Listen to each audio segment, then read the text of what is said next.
I only had 2 Holocaust educations when I was growing up, both accidental. But the thing that I remember most, I don't know what age I was, maybe, you mentioned 11 or 12. I was thinking maybe, I'm guessing I was 10. And I came home from school one day.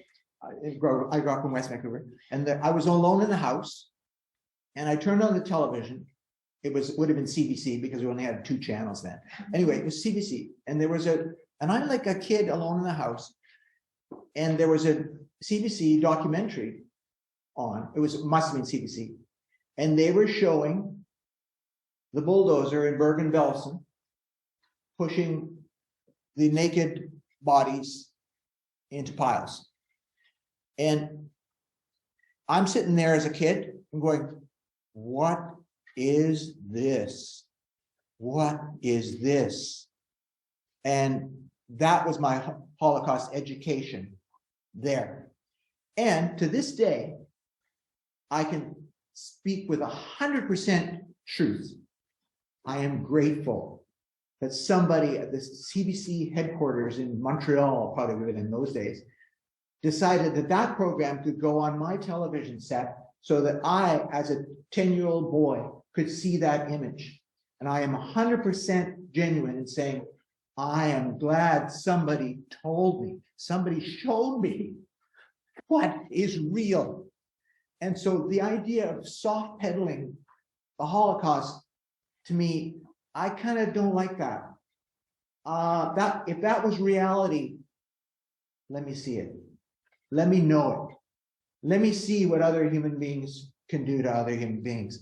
And I to this day, I am grateful for that footage. So the idea of when you start teaching people about the Holocaust, children have a really interesting sense of, I'm not a psychologist, I'm just making this up as a parent, I guess, but very interesting concepts of fair play, or they can be quite sophisticated in understanding things. And I can see that one could argue that's very premature, and maybe I happened to be equipped that I could not give me, it didn't give me nightmares, or maybe it did and I've forgotten.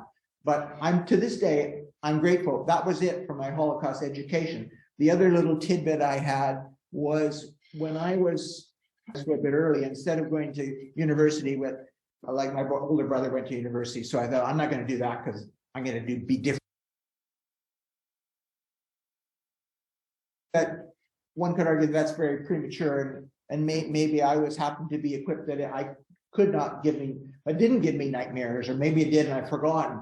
But to this day, I'm grateful. That was it for my whole 17. I got out of high school a bit early. Instead of going to university with, like my older brother went to university, so I thought, I'm not going to do that because I'm going to be different, you know. So I hitchhiked around Europe when I was 17 and ended up living in a cave in a place called Matala in Greece. And it was where Joni Mitchell wrote a song, the wind is in from Africa, last night I couldn't speak. Oh, anyway, she was in the same place in Crete that I was, and not at the same time. But and I was there sort of traveling on my own, and it was kind of lonely, and it was interesting, but there was a community of people who lived in these caves. Anyway, I went for a walk one day.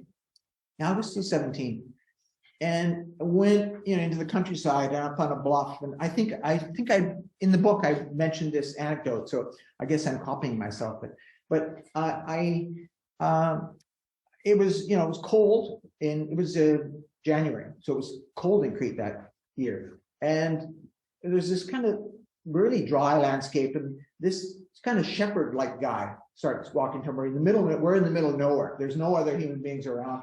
There's the ocean out there, but I mean, it's cold, and there's no sheep around. This guy, if this guy was a shepherd, he would have had some kind of flock or something. So this guy's walking towards me, and I'm like a kid still, really. I mean, this guy walks towards me, and it's like, ooh, there's something kind of threatening about this guy. Like, ooh, but like, he's not going to say hi, and I can't speak, I'm terrible at languages, so my Greek is zilch.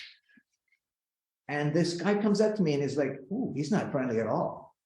And he doesn't care I've got and he looks at me in this, and then I could tell by the way he was speaking and the words that came out, he said, are you German?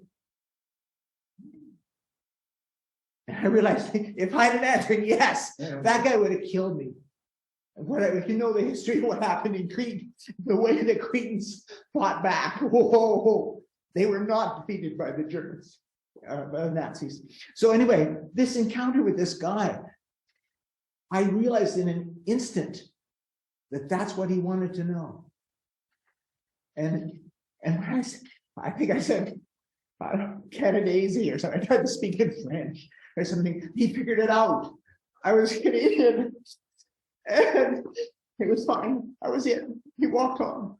But you know, that's the kind of education. That's it. That's all I ever learned about.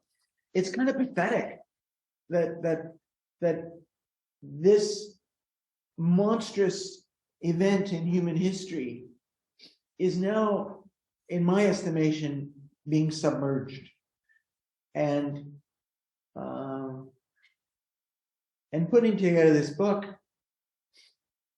I made sure there's some pictures in there that are going to be upsetting, because that's reality. I would have put in more actually, but I tried to figure out what the line was and I crossed it.